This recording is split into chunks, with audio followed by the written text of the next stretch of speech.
खैरलांजी बाजार के जनसभा में गरजे कांग्रेसी। 19 अप्रैल को पहले चरण में मतदान होने वाला है, जिसमें बालाघाट जिले में भी पहले चरण में मतदान होने जा रहा है। कांग्रेस और बीजेपी एवं बीएसपी अपना प्रचार दमखम लगा कर रही है, जिसमें 12 अप्रैल की शाम को खैरलांजी शुक्रा बाजार में कांग्रेस के कार्यकर्ता द्वारा जनसभा को संबोधित करते हुए कहा कि 9 अप्रैल को हमारे देश के प्रधानमंत्री नरेंद्र मोदी का आगमन बालाघाट में हुआ, जिसमें किसानों के हक की बातें नहीं की और स्वास्थ्य, शिक्षा, युवाओं को रोजगार दिलाने को लेकर प्रधानमंत्री नरेंद्र मोदी ने कुछ नहीं कहा। इन मुद्दों को लेकर कांग्रेस कार्यकर्ता द्वारा शुक्रवार बाजार में बीजेपी पर जमकर बरसे। देखिए पूरी खबर। खैरलांजी की इस क्रांतिकारी धरती पर मैं सभी सम्मानित साथियों का क्रांतिकारी इस्तकबाल करता हूं। साथियों, मैं आपको बता देना चाहता हूं, मैं अपनी बात यहां से शुरू करूंगा। अभी 1 दिन 2 दिन पहले सम्माननीय नरेंद्र मोदी जी बालाघाट आए।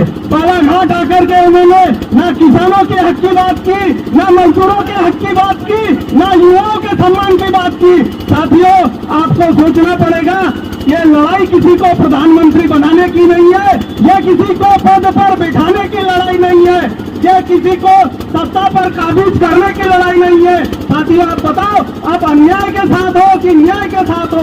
अगर आप न्याय के साथ हो, घबराने की जरूरत नहीं है। ये इतनी जोर से न्याय का नारा लगाइए कि सत्ता पर बैठे सत्ताधारी भी उस आवाज से घबराने लगे। साथियों, मैं आपको बता देना चाहता हूँ कि आपको ये जो यहाँ पर सांसद बन के बैठे रहते हैं, विधायक बन के बैठे रहते हैं, ये 5 साल के लिए आपके बीच में आएंगे और 5 साल के लिए सदन में जाएंगे और आपके बच्चों को पढ़ा लिखा कर 4 साल की अग्निवीर की नौकरी देंगे। आप 4 साल की नौकरी के लिए करने आएगा? आप अगर 4 साल की नौकरी में अगर वहाँ पर शहीद हो जाते हो तो आपको शहादत का भी दर्जा नहीं मिलेगा। साथियों, आपको सोचना पड़ेगा, ये लड़ाई न्याय और अन्याय की है, किसी को सत्ता पर बिठाने की लड़ाई नहीं है। साथियों, कुछ दिन पहले भगवान राम का इन्होंने जोर जोर कर ढिंढोरा पीटा। भगवान राम का हमारे घर में आपको चैत्र नवरात्रि पर्व की ढेरों शुभकामनाएं।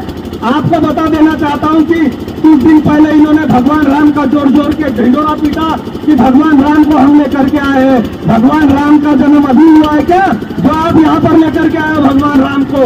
आपने गोस्वामी तुलसीदास जी की एक रचना में सुना होगा कि रावण रथी वीरथी रघुवीरा।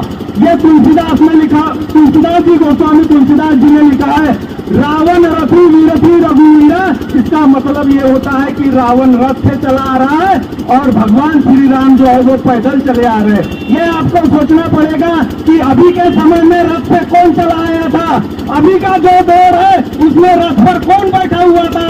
अभी के दौर में साथियों, वो अन्याय करने वाले लोग, समाज को आपस में बांटने वाले लोग रथ पर थे। साथियों, आपको सोचना पड़ेगा, ये न्याय और मोदी की गारंटी की बात करते हैं। मोदी की गारंटी, अरे वो व्यक्ति जो जसोदा बहन को गारंटी नहीं दे सका, वो आपको क्या गारंटी देगा? वो क्या गारंटी देगा जिसने जसोदा बहन के साथ अग्नि को साक्षी मानकर 7 फेरे लिए?